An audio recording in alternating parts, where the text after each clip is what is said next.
Hey guys! Welcome sa aking video. This is Monique.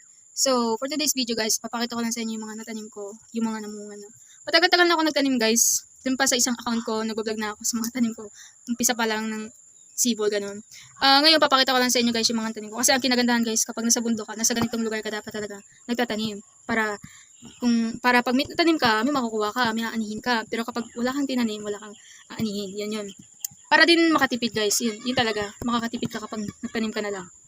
Ayan guys, yung mga tanim ko. Hindi ko alam po anong tawag dito. Ayan, sili guys.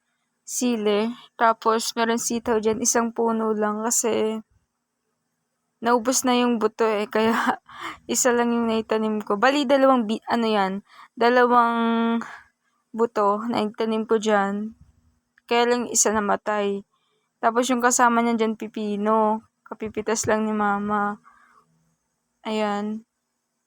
Tapos, ayan, may kalabasa. May kalabasa pa kami sa baba, guys, hindi ko na napakita. Ayan, may pandan dyan, yung nilalagay sa kanin. Ang dami talaga, guys, tinatalbosan ni mama yan. Tapos, ayan, may sitaw ulit.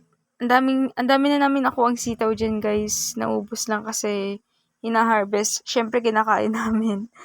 At, ayun nga, may alokbati, meron dyan, merong kangkong sa kabila. Papakita ko sa inyo, guys. Ayan, sa kamatis na tayo. Wait lang. Ayun, kamatis na yan.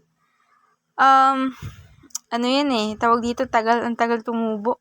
Ang tagal magkaroon ng kamatis. Hilaw pa, hindi pa pwede kunin.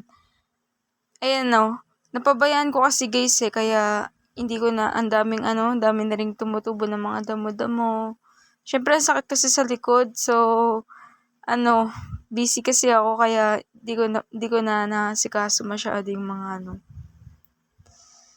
Ayan, tapos, may sili din dyan sa baba eh, hindi nyo lang nakita. Hindi ko na napakita. Hindi na ako lumapit kasi ikot pa ako doon sa may likod ng CR namin, ayun Thanks for watching guys, bye-bye!